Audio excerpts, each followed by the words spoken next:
seio do conhecimento dos irmãos uma palavra que está registrada no livro de 1 Coríntios, no capítulo 3 e no verso 16, que diz assim a palavra do Senhor no 16 e no 17, que diz assim a palavra do Senhor: não sabeis vós que sois o templo do Espírito de Deus e que o Espírito de Deus habita em vós? Se alguém destruir o templo de Deus, Deus o destruirá, porque o templo de Deus que sois vós é santo. Ninguém se engane a si mesmo. Se alguém dentre vós tem por sábio neste mundo, faça-se louco para ser sábio. Queridos irmãos, em nome de Jesus, nessa noite sagrada de ensinamento bíblico, eu quero introduzir no coração dos irmãos algo relacionado com esta palavra. Não sabe vós que sois o templo de Deus e que o Espírito de Deus habita em vós? Irmãos, está sendo aqui confirmado algo sagrado na vida de quem tem a pretensão de viver para Deus, de adorar o nome do Senhor e de fazer a vontade de Deus. Aqui está sendo citado uma alegre esperança para aquele que estava no aguarde de algo de Deus para a sua vida. Ele foi colocado como templo de Deus.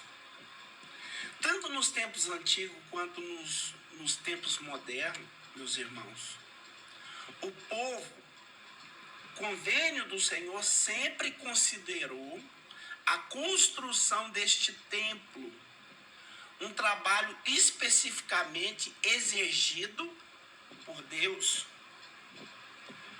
O templo de Deus, ele sempre foi utilizado para a realização de suas vontades santas e sagradas.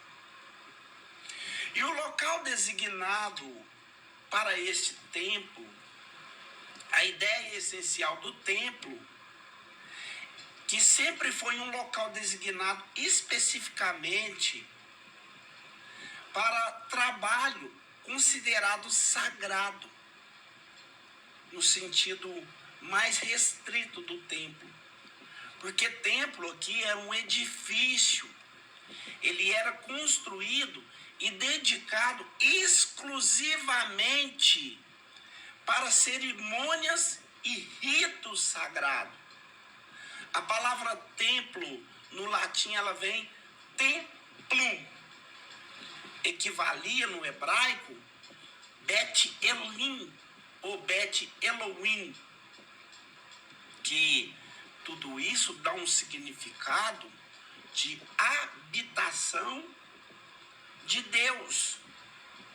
Assim significa literalmente a casa do Senhor.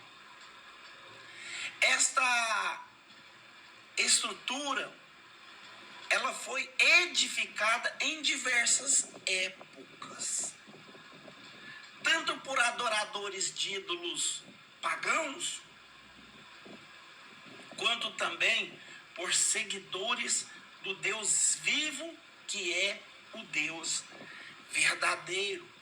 Embora, meus queridos irmãos, os pátios desse templo fossem usados como locais de reunião que era uma reunião geral, que envolvia a parte cerimonial, a parte pública. Havia sempre uma sala interna, nas quais apenas sacerdotes sagrados podiam entrar, nas quais se dizia manifestar a presença divina do Todo-Poderoso. Mas ainda tinha parte nesse templo ainda mais sagrado, que era o Santo do Santo, que somente o sumo sacerdote podia entrar e acessar a presença do Deus Altíssimo. Mas os templos, eles nunca foram vistos como locais de reunião públicas e reuniões comuns, como um ambiente santo e sagrado para cerimônias mais solenes e determinadas do sistema de adoração. Ele sempre foi visto como um local sagrado, né? Porque esse tempo, meus irmãos, quando Israel saiu da terra da servidão, ele se chamava tabernáculo. Na antiguidade, o povo de Israel, ele distinguia-se entre as nações como construtores de tabernáculos ou de santuários ao nome do Deus vivo. Esse trabalho, ele foi especificamente solicitado por Deus, a quem o povo de Deus professava e a quem o povo de Deus também servia. A história de Israel, como uma nação remota ao Egito, logo se fugiram do ambiente de idolatria que era o Egito, e eles precisavam então preparar um santuário aonde Deus Todo-Poderoso se manifestaria a sua presença e daria a conhecer a sua vontade como Senhor, como Rei, que foi aceito pelo povo. O povo tinha que ter um local de encontro para falar com esse Deus poderoso. E o tabernáculo, ele era sagrado para Israel. Como santuário de Deus, ele foi construído de acordo com um plano específico de revelação divina do Senhor nosso Deus, né? Se você for entrar no livro de Êxodo, no capítulo 26, e Êxodo no capítulo 27, você vai denotar a construção do templo e as ordenâncias de Deus para essa construção, que era uma construção compacta e portátil, né? Embora ela não passasse de uma tenda, ela foi feita com materiais de maiores valores e da melhor qualidade que as pessoas construíam e que elas possuíam. Essas condições e excelências eram as ofertas de uma nação que temia a Deus e estava dando de voluntariedade para Deus. Queridos, e nós vemos aqui em todos os aspectos que era melhor que as pessoas tinham, que elas apresentavam diante de Deus, que elas ofertavam para Deus. Então, Deus santificou a oferta que era apresentada com a sua aceitação divina. Porque até para apresentar uma oferta, você tem que se preparar, você tem que se consagrar. Né? Nós sabemos que Deus não aceita qualquer tipo de oferta. Se você for olhar na história dos ofertantes, você vai ver que Caim era um ofertante e Abel também era um ofertante. Só que a oferta de Abel foi aceita e a de Caim foi rejeitada.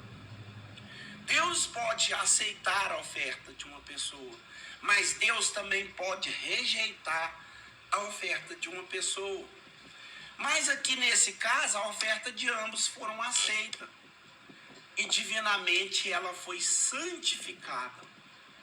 Então, quando ela é aceita e santificada, aqui então eles vão estabelecer na terra prometida. E após passar 4 décadas que eles perambulavam pelo deserto, o povo do convênio de Israel finalmente tomou posse na terra prometida chamada Canaã. E o tabernáculo foi estabelecido em Siló. Né? Para onde se dirigia as tribos, que eram as 12 tribos de Israel, a fim de conhecer a vontade de Deus e a sua palavra, era estabelecida a presença desse tabernáculo. Em Josué capítulo 18 e no versículo 1, está escrito assim: e toda a congregação dos filhos de Israel se ajuntou em Siló, e ali amarraram tendas de congregação, e depois a terra foi rejeitada. Né? Então nós vemos aqui que o Senhor, ele aceitou a oferta, né, como está também em Josué capítulo 19 e no versículo 51, que diz assim: estas são as heranças que Eleazer, o sacerdote, e Josué, o filho de Num, e os cabeças dos pais das famílias, por sorte em herança, partiram as tribos dos filhos de Israel em Siló, e perante o Senhor a porta da tenda da congregação, e assim acabaram de repartir a terra. Então, quer dizer, até na repartição da terra, a presença da arca era, ou seja, a presença do tabernáculo era essencial. Em seguida, meus irmãos, ele foi removido. Ele foi removido para onde? Para Gideão. Né? Veja em 1 Crônicas, capítulo 21, e no versículo 29, está escrito assim: porque o tabernáculo do Senhor que Moisés fizeram no deserto e o altar do holocausto estava naquele tempo no altar de Gibeon. Né? Que ele chega em Gibeon. Primeiro ele chega em Siló, depois ele é retirado de Siló e vai para Gibeão. E depois de Gibeão, ele vai para a cidade de Davi. Qual é essa cidade? A cidade de Sião. Jerusalém, ela teve vários nomes. Ela teve o nome de Sião, ela teve o nome de Salém, ela teve o nome de Jebus, né? Porque ela também era a cidade dos jebuseus. Mas vamos aqui em 2 Samuel, no capítulo 6, no versículo 12, está escrito assim: então visaram a Davi, dizendo: abençoou o Senhor a casa de Obed-edom e tudo quanto ele tinha por causa da arca de Deus. Pois Davi levou a arca de Deus para cima da casa de Obed-edom, a cidade de Davi, com alegria. Então, qual que era a cidade de Davi? Jerusalém, ou Salém, ou Sião. Davi, meus irmãos, ele desejava tanto tirar a arca desta barraca. E ele desejava a construir um templo para a moradia da presença de Deus. Davi, ele, como o segundo rei, porque o primeiro foi Saul, Davi era o segundo rei. Davi, como o segundo rei de Israel, ele desejava e planejava construir uma casa para o Senhor. Ele até declarou que não era correto que ele, o rei, morasse em um palácio de cedro, ao passo que o santuário de Deus ficasse em tendas. Ele disse isso em 2 Samuel, capítulo 7, e no versículo 2. Mas o Senhor pronunciou-se pela boca do profeta Natã e recusando a oferta que era apresentada, porque Davi, o rei de Israel, embora muito o aspecto ele tinha de um homem temente a Deus, ele pecou e o seu pecado não foi perdoado, né? Ele foi perdoado para a salvação, mas para algo mais profundo, Deus ainda não aceitava que isso se prosseguisse. Mas o que é isso, pregador? Isso aí está na Bíblia. Vamos lá em 2 Samuel, no capítulo 7, no versículo 1. 2 Samuel, capítulo 7, do versículo 1 até o 13. E sucedeu que, estando o rei Davi em casa, e que o Senhor lhe tinha dado descanso de todos os seus inimigos em redor, disse-lhe o rei ao profeta Natã: ora, eis que eu moro em uma casa de cedro, e a arca de Deus mora dentro de cortinas. E disse Natã ao rei: vai e faça tudo quanto está no seu coração, porque o Senhor é contigo. Porém sucedeu naquela mesma noite que a palavra do Senhor veio a Natã dizendo: vai e diz ao meu servo Davi, assim diz o Senhor, edificar-me-ei a tu uma casa para a minha habitação? Aqui Deus está fazendo uma pergunta. Porque em casa nenhuma habitei, desde o dia em que fiz subir os filhos de Israel do Egito, até o dia de hoje. Mas andei em tendas e em tabernáculos.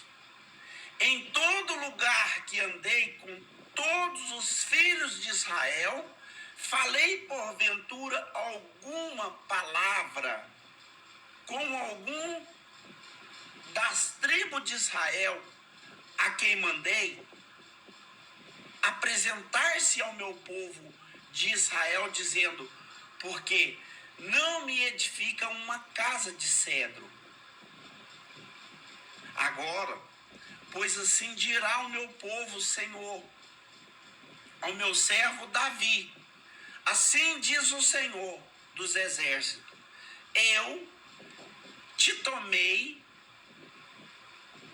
do curral, de trás das ovelhas, para que fosse chefe sobre o meu povo, sobre Israel. E fui contigo, porque aonde quer que foste, construir, ou seja, destruir os teus inimigos diante de ti. E fiz para ti um grande nome, como o nome dos grandes que há na terra. Prepara um lugar para o meu povo, para Israel. Eu plantarei para que habite no seu lugar e não mais seja removido. E nunca mais os filhos da perversidade o aflinja como dantes. Desde o dia em que mandei que houvesse juiz sobre o meu povo, Israel, a ti, porém dei o descanso de todos os teus inimigos. Também o Senhor te fez saber que o Senhor te fará a casa. O 12. Porquanto os teus dias foram completos e vieram dormir com os teus pais, então levantar-te-ei depois de ti, a tua semente que sai da tua entranha, estabelecerei o seu reino, e este edificará uma casa ao meu nome, e confirmarei o trono do seu reino para sempre. Então nós vemos aqui que Deus fala com o profeta Natan: você está falando com o seu irmão, amigo, Davi, como um amigo, só que eu não estou nessa sua palavra. Volta lá e desfaça isso, porque às vezes ele acha que é uma profecia, se tratando de um profeta, né? Então Deus mandou ele voltar lá e desfazer, porque não era Davi que ia fazer o templo, porque a mão de Davi era sanguínea, ele derramava sangue, né? Mas o Senhor, ele pronunciou, ele não aceitou. Ele mandou Natan desfazer tudo isso para que ficasse tudo esclarecido, né? Contudo, Davi, ele recebeu a permissão de reunir todos os materiais para a casa do Senhor, que viria a ser construída, não por ele, mas por Salomão, o seu filho. E logo depois, meus irmãos, logo depois de subir ao trono, Salomão começa a obra e lançou os alicerces. Nos 4 anos do seu reinado, o edifício ficou pronto, e 7 anos e meio depois, a construção do templo de Israel, ou seja, o templo que Salomão fez, ela foi um marco divisor, não só da história de Israel, mas de todo o mundo. De acordo com os cronologistas, com a cronologia, comumente o templo, ele foi aceito templo, e ele foi concluído como casa de Deus em 1005 antes de Cristo. E no tocante à arquitetura e à construção, o projeto, ele custou, a custo, ele é conhecido como um edifício mais notáveis da história.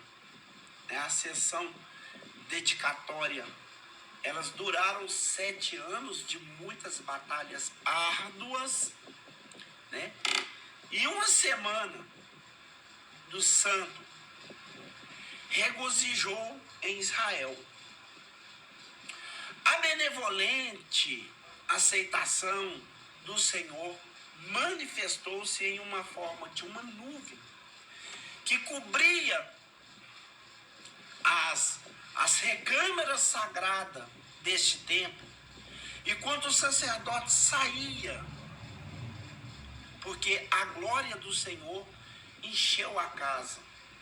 E na inauguração deste templo, eles não conseguiram concluir a adoração, a pregação, porque a presença de Deus energizou todos eles, né?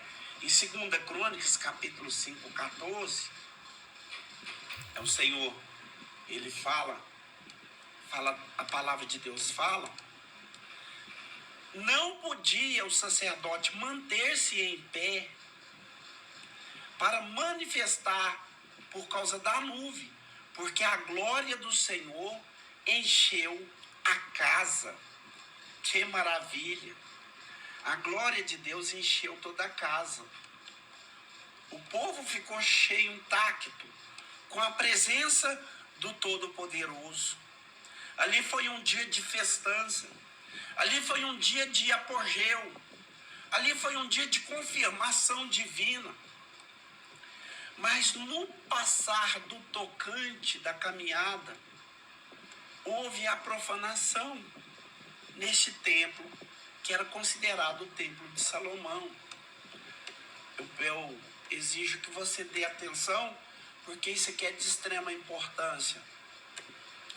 A gloriosa e primazia dessa estrutura esplêndida, ela foi de curta duração, ela foi de um curto período.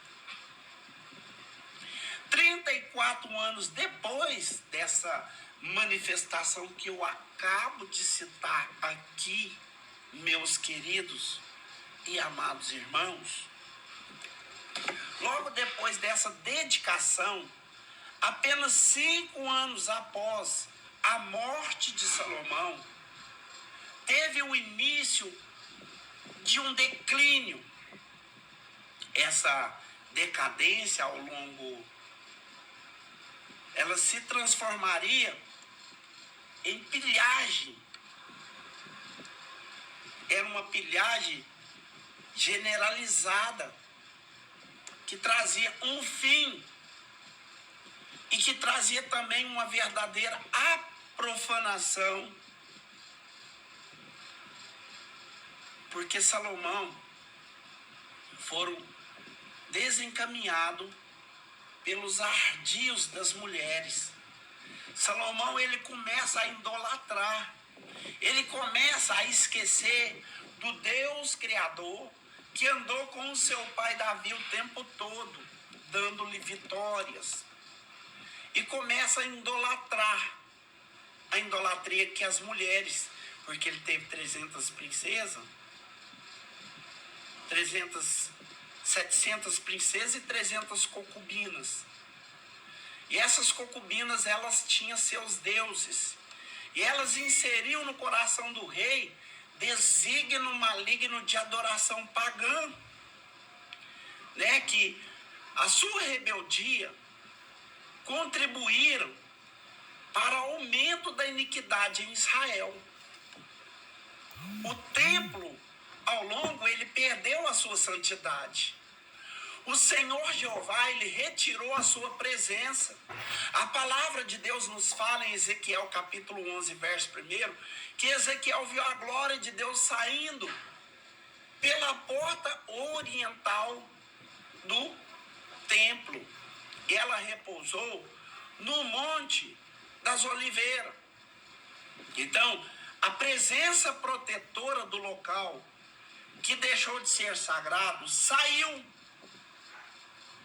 Os egípcios, cujo domínio sobre o povo foram desfeitos no passado e voltaram a oprimir Israel.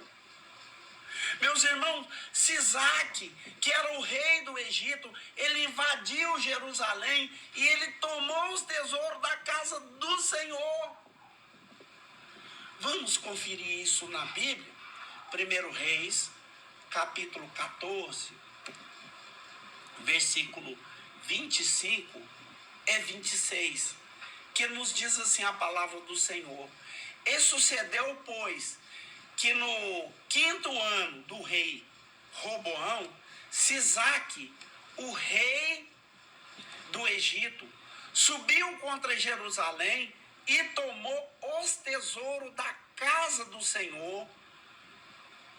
E o rei ainda tomou tudo também, e tomou todos os escudos de ouro que Salomão tinha feito. Olha que decadência que aconteceu dentro de Israel, porque a presença de Deus... Deixa eu abrir um parênteses para me falar com pessoas que estão aguardando a palavra-chave. Quando a presença de Deus está contigo, é muito precioso. Você tem paz, você tem alegria, você tem prosperidade, você tem o apoio dos céus. Mas quando a presença sai, os inimigos invadem e tomam o que é de mais precioso. Muitas das vezes o caráter, muitas das vezes a adoração, muitas das vezes o amor no coração, que só Deus é digno de ser amado, adorado, glorificado e admirado. A pessoa passa a admirar outras coisas. E foi o que aconteceu aqui. O processo de profanação continuou por vários séculos. Meus irmãos, 217 anos depois dos saques dos egípcios, Acaz, o rei de Judá, removeu o altar e a fonte deixou apenas uma casa, onde antes havia um templo. Vamos conferir também 2 Reis, capítulo 16, e no versículo 7, que nos diz assim: Acaz, 2 Reis, capítulo 16, do versículo 7 ao 9. Acaz enviou mensageiro e Tiglat-Pileser, que era o rei da Síria, dizendo: eu sou o teu servo e o teu filho sobre e livrar-me-ei da mão do rei da Síria e das mãos do rei de Israel, que se levanta contra mim. E tomou a casa a prata e o ouro que se achou na casa do Senhor, e nos tesouros da casa do Senhor, o rei mandou um presente ao rei da Síria. E o rei da Síria lhe deu ouvido, pois o rei da Síria subiu contra Damasco e tomou e levou preso Quir e matou Rezim. E o rei Acaz cortou as cintas de bases de cima delas e tomou a pia, o mar, e tirou sobre os bois de bronze que estava debaixo dele e pô-lo sobre assoalho de pedra. E também a cobertura do sábado que edificaram a casa do Senhor e a entrada externa do rei, e retirou da casa do Senhor por causa do rei da Síria. Então perceba, meus irmãos, que quando a presença de Deus saiu e quando a profanação chegou, o que foi vendido? A pia de bronze.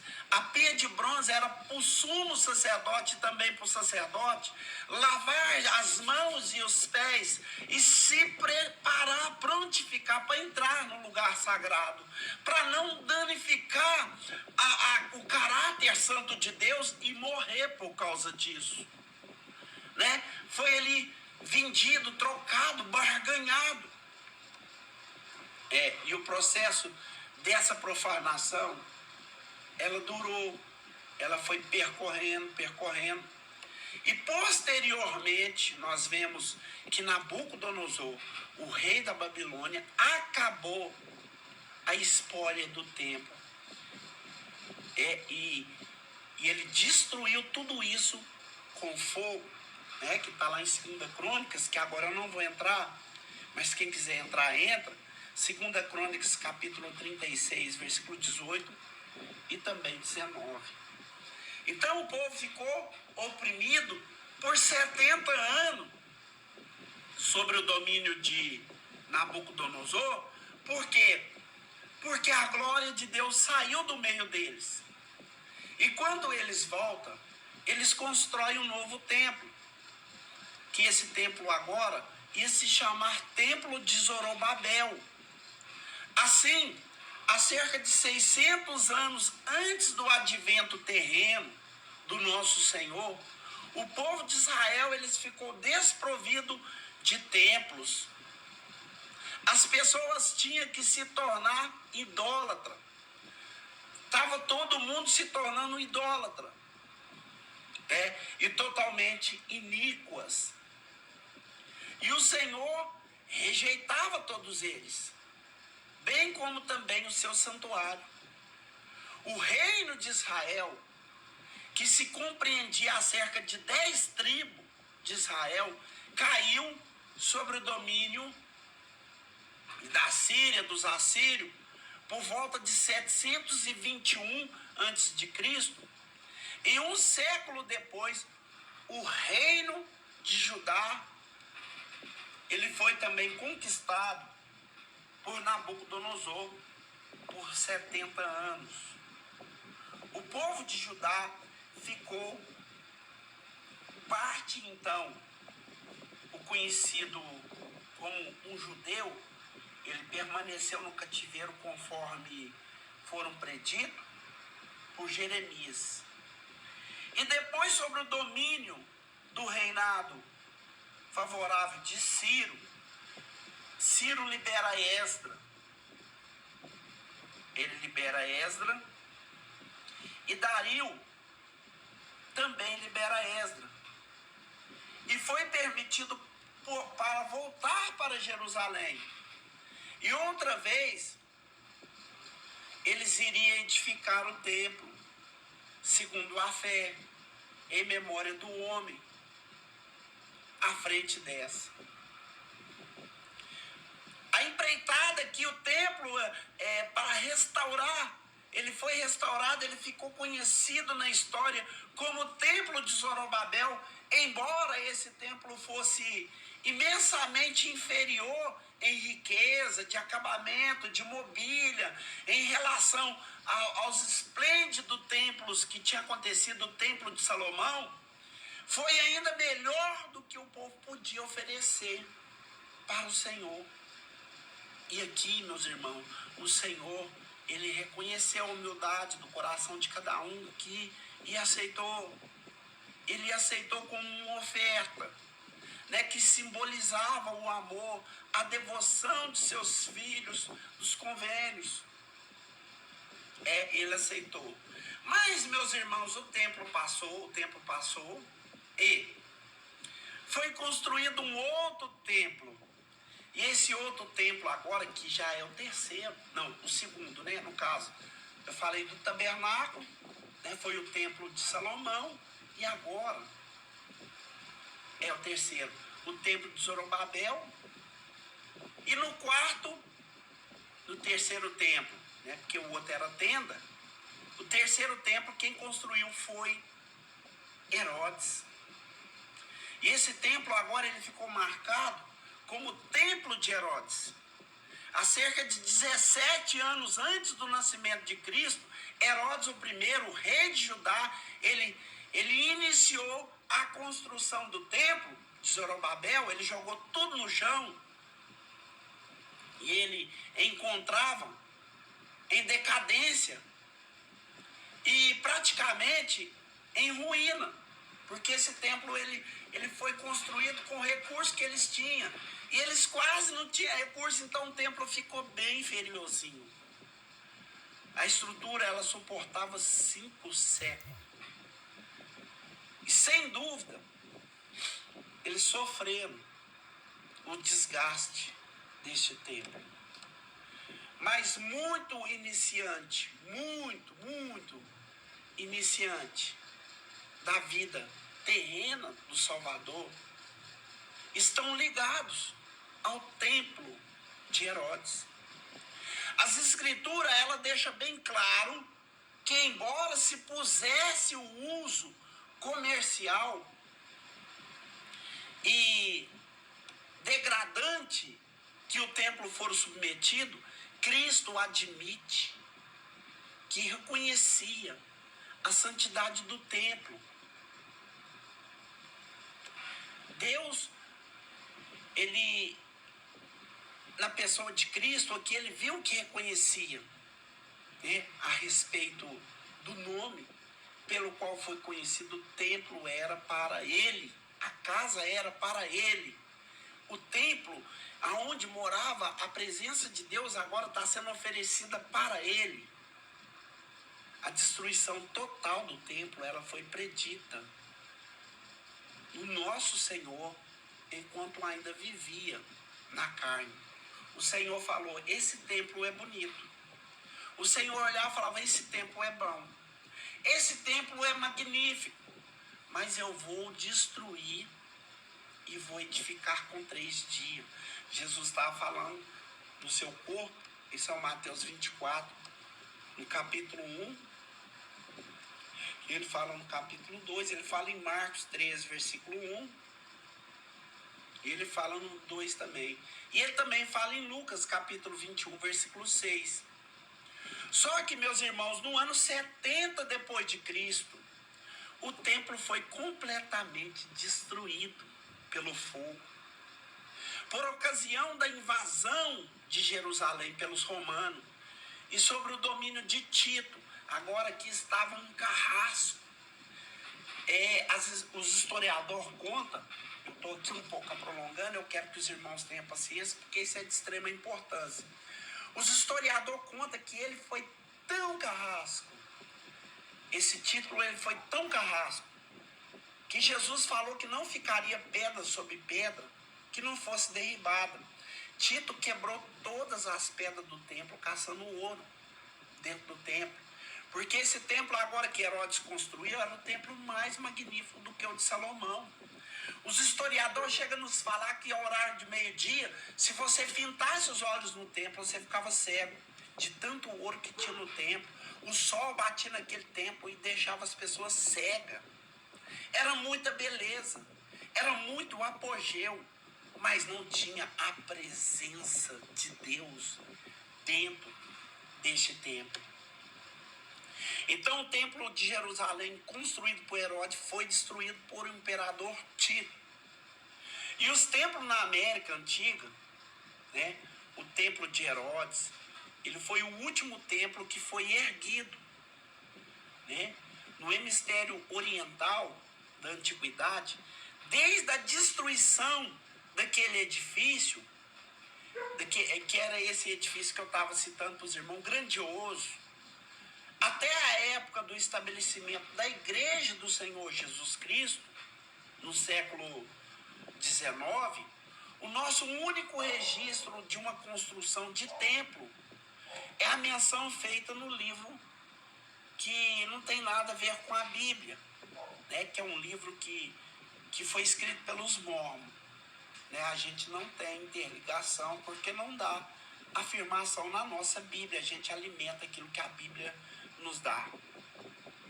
Né, que os mormons eles afirmam que foi erguido outros templos que hoje se chama do continente americano, mas nós dispomos poucos detalhes da construção, ainda menos sobre a ordenância e administração, né, que são relatados e relacionados daquele templo ocidental que o povo construiu. Aqui eles falam que esse povo construiu por volta de 570 depois de Cristo. Eles construíram com mods no templo de Salomão, né, etc, etc e tal. Mas o que nós temos aqui em nossas mãos, meus irmãos, é a apostasia, né? Que depois que o templo, que a presença de Deus saiu do templo, foram apostatas. Tudo foi só apostasia em cima de apostasia. Foram só apostasias. O templo, ele virou um lugar de apostasia. O templo virou um lugar de ruína, porque a presença de Deus saiu. Todo mundo achava que ali estava o mais magnífico lugar aonde Deus morava. O que o sacerdote não contou para eles é que quando eles voltaram de Jerusalém, eles voltaram de Babilônia, a Arca da Aliança não voltou com eles. E a presença do Senhor estava na Arca da Aliança. E se a Arca da Aliança não voltou, então aquela parte do templo que ficava no Santíssimo Lugar chamado alpendre estava vazio. E quando o alpendre ficava vazio, o sumo sacerdote Josué fala com os levitas, os coraitas e os hetitas para entrar no Rio Jordão e arrancar de lá uma pedra. E eles arrancam uma grande pedra, traz com muito custo.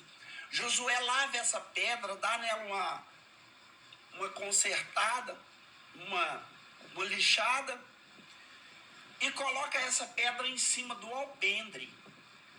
E os levitas não estavam entendendo, eles falavam assim, mas espera aqui, uma pedra em cima do alpendre, aonde a arca tem que morar? Josué falava, Aí Joel, entendendo a mensagem de Josué, Joel sai para fora do templo e fala, agora, ministros do meu Deus, gemei e chorai entre o alpendre e o altar, porque a glória de Deus partiu, e no lugar da presença de Deus só nos restou uma pedra, representando a dureza de nossos corações.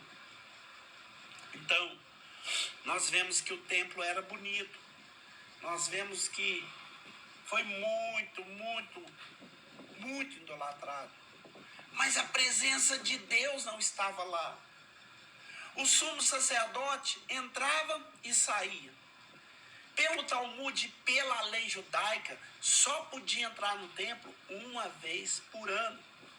Mas agora, meus irmãos, o Herodes tinha constituído o sacerdote da sua hierarquia, porque ele não quis aceitar os sacerdotes da casa de Deus ministrando sobre o templo.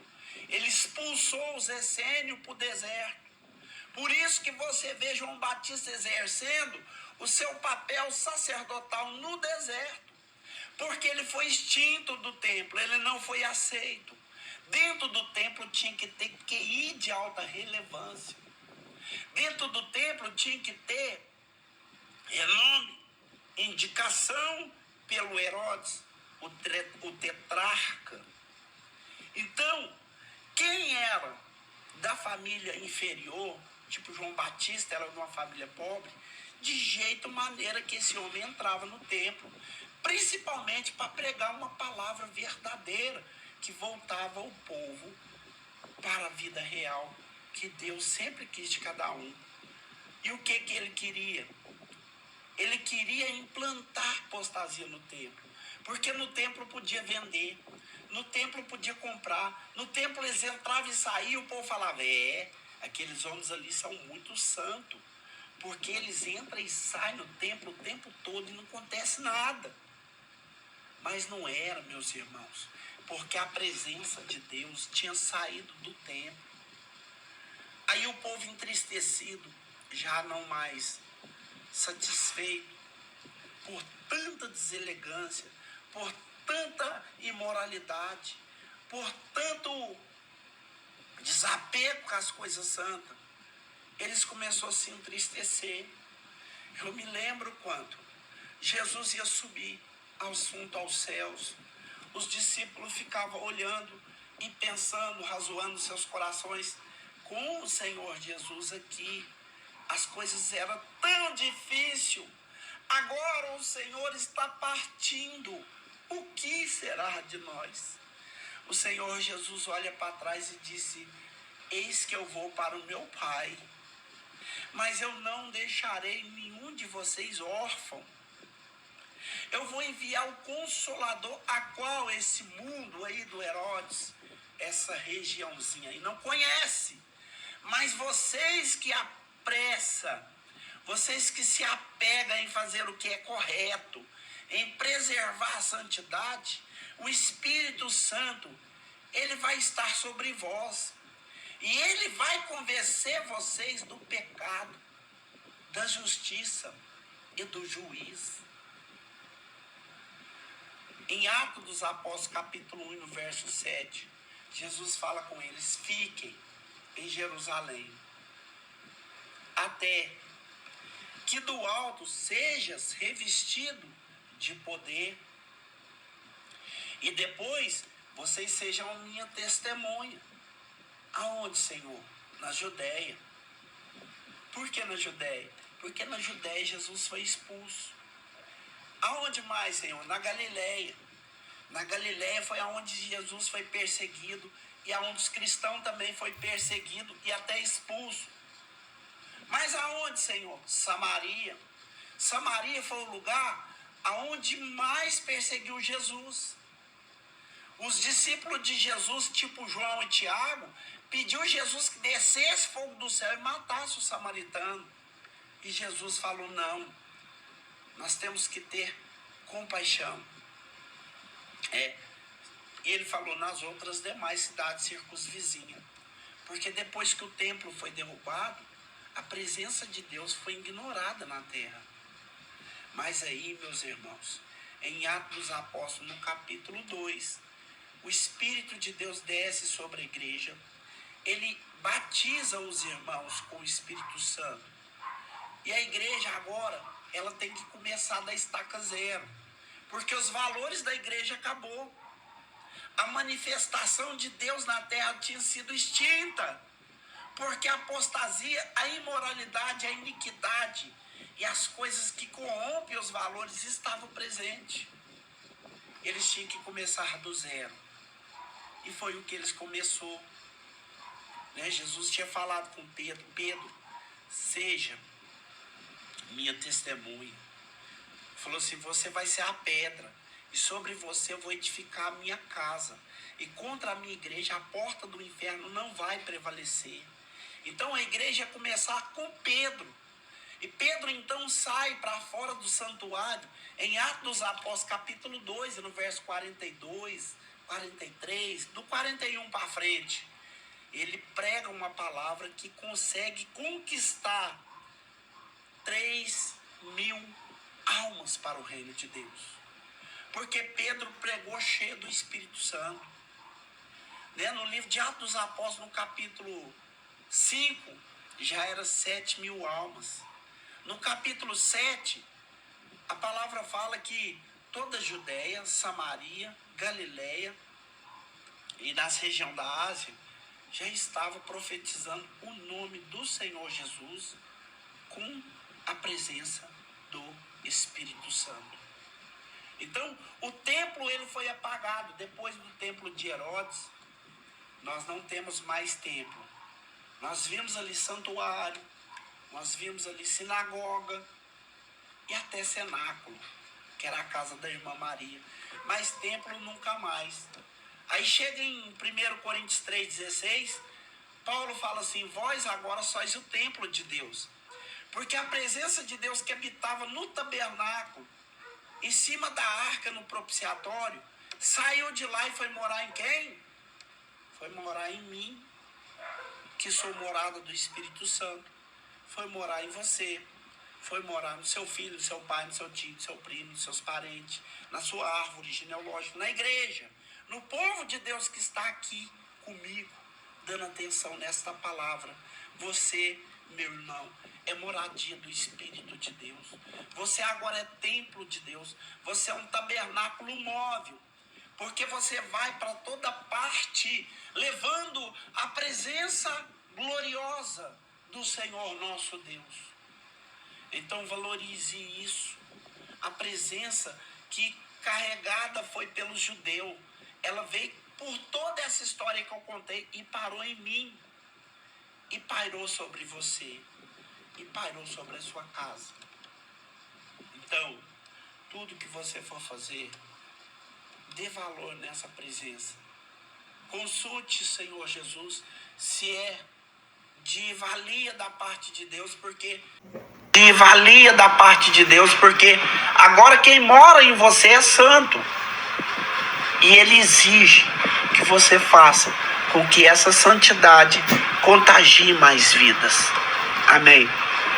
Eu não vou esticar essa mensagem mais, porque já passei das 10 aqui, mas eu queria que você guardasse essa palavra no seu coração. Nunca deixa ela ser extinta, como a arca foi extinta do templo, como a presença de Deus saiu do templo. Não deixa. Amém? Tome posse dessa palavra, em nome de Jesus. Quem pode dizer glória a Deus?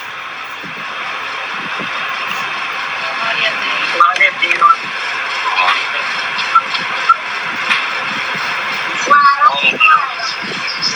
Aleluias. Glória a Deus. Irmãos, obrigado pela sua atenção até aqui. Já vamos fazer a oração da fé. Aquilo que eu não falei, que o bendito Espírito do Senhor permaneça a falar no coração de cada irmão, de cada irmã, de cada pessoa que vai ouvir esse áudio. Toma posse da presença do Espírito de Deus na sua vida, em nome de Jesus.